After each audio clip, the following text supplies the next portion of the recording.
बोलो एकादशी मैया की जय। अथ रमा एकादशी। कार्तिक कृष्णा रमा एकादशी महात्म्य। धर्मराज युधिष्ठिर बोले, हे भगवान, अब आप मुझे कार्तिक मास के कृष्ण पक्ष की एकादशी की कथा सुनाइए। इस एकादशी का नाम क्या है तथा इसे कौन सा फल मिलता है? श्री कृष्ण भगवान बोले कि राजराजेश्वर, कार्तिक मास की कृष्ण पक्ष की एकादशी का नाम रमा है। इसके व्रत से समस्त पाप नष्ट हो जाते हैं। इसकी कथा इस प्रकार है। प्राचीन काल में मुचुकुंद नाम का एक राजा राज्य करता था। उसके इंद्र, वरुण, कुबेर, विभीषण आदि मित्र थे। वह सत्यवादी तथा विष्णु भक्त था। उसके एक उत्तम चंद्रभागा नाम की लड़की उत्पन्न हुई। उसने उस लड़की का विवाह राजा चंद्रसेन के पुत्र शोभन के साथ किया। एक समय जबकि वह अपनी ससुराल में थी, एक एकादशी पड़ी। चंद्रभागा सोचने लगी कि अब एकादशी समीप आ गई है, परंतु मेरा पति अत्यंत कमजोर है, इसलिए वह यह व्रत नहीं कर सकते। परंतु मेरे पिताजी की आज्ञा कठिन है।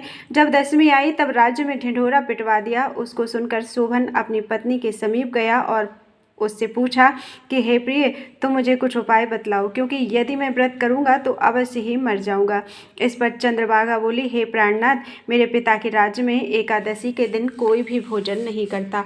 यहाँ तक कि हाथी, घोड़ा, ऊंट आदि भी तृण, अन्न, जल आदि ग्रहण नहीं करते। फिर यहाँ मनुष्य कैसे भोजन कर सकते हैं? यदि आप भोजन करना चाहते हैं तो यहाँ से दूसरे स्थान पर चले जाइए, क्योंकि यदि आप इसी स्थान पर रहेंगे तो आपको व्रत अवश्य ही करना पड़ेगा। इस पर शोभन बोला, हे प्रिय, आपका कहना बिल्कुल उत्तम है। मैं अवश्य ही व्रत करूंगा। भाग्य में जो लिखा है वही होवेगा। ऐसा विचार करके उसने एकादशी का व्रत किया और अब सूर्य भगवान भी अस्त हो गए और जागरण के लिए रात्रि हुई। वह शोभन को दुख देने वाली थी। दूसरे दिन प्रातः से पहले शोभन इस संसार से चल बसा। राजा ने उसके मृत शरीर को दहन करा दिया। चंद्रभागा अपने पति की आज्ञा अनुसार अग्नि में दहन न हुई, परंतु पिता के घर रहना उत्तम समझा। रमा एकादशी के व्रत के प्रभाव से उसे मंदराचल पर्वत पर धन धान्य से युक्त तथा शत्रुओं से रहित एक उत्तम नगर प्राप्त हुआ। एक समय मुचकुंद नगर में रहने वाला एक सोम शर्मा नाम का ब्राह्मण तीर्थ यात्रा के लिए निकला। उसने घूमते घूमते उसको देखा। उस ब्राह्मण ने उसको अपने राजा का जमाई जानकर उसके निकट गया। राजा शोभन ब्राह्मण को देखकर आसन से उठ खड़ा हुआ। उसने अपने ससुर तथा स्त्री चंद्रभागा की कुशलता को पूछने लगा। सोम शर्मा ब्राह्मण बोला कि हे राजन, हमारे राजा कुशल से हैं तथा आपकी पत्नी चंद्रभागा भी कुशल है। अब आप अपना वृत्तांत बतलाइए। मुझे यह बड़ा आश्चर्य हो रहा है कि ऐसा विचित्र और सुंदर नगर आपको किस प्रकार प्राप्त हुआ। शोभन बोला कि हे ब्राह्मण, यह सब कार्तिक मास की कृष्ण पक्ष की रमा एकादशी के प्रभाव से है। इसी से मुझे यह अनुपम नगर प्राप्त हुआ, परंतु यह अध्रुव है। इस पर ब्राह्मण बोला कि हे राजन, यह अध्रुव क्यों है और ध्रुव किस प्रकार हो सकता है, सो आप मुझे समझाइए।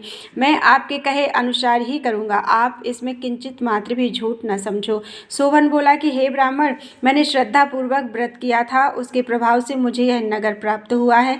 इस वृत्तांत को राजा मुचुकुंद की पुत्री चंद्रभागा से कहोगे तो वह इसको ध्रुव बना सकती है। ब्राह्मण ने वहां आकर चंद्रभागा से समस्त वृत्तांत कहा। इस पर राजकन्या चंद्रभागा बोली कि हे ब्राह्मण, आप मुझे उस नगर में ले चलिए। मैं अपने पति को देखना चाहती हूँ। मैं अपने व्रत के प्रभाव से उस नगर को ध्रुव बना लूंगी। चंद्रभागा के वचन को सुनकर वह सोम शर्मा ब्राह्मण उसको मंदराचल पर्वत के पास वामदेव के आश्रम में ले गया। वामदेव ने उसकी कथा को सुनकर चंद्रभागा का मंत्रों से अभिषेक किया। चंद्रभागा मंत्रों तथा व्रत के प्रभाव से दिव्य देह धारण करके पति के पास चली गई। शोभन ने अपनी स्त्री चंद्रभागा को देखकर प्रसन्नतापूर्वक अपने वाम अंग में बैठाया। चंद्रभागा बोली, हे प्राणनाथ, अब आप मेरे पुण्य को सुनिए। जब मैं अपने पिता के गृह में 8 साल की थी, तब ही से मैं यथाविधि एकादशी का व्रत करने लगी हूँ। उन्हीं व्रतों के प्रभाव से आपका यह नगर ध्रुव हो जाएगा और समस्त कर्मों से युक्त होकर प्रलय के अंत तक रहेगा।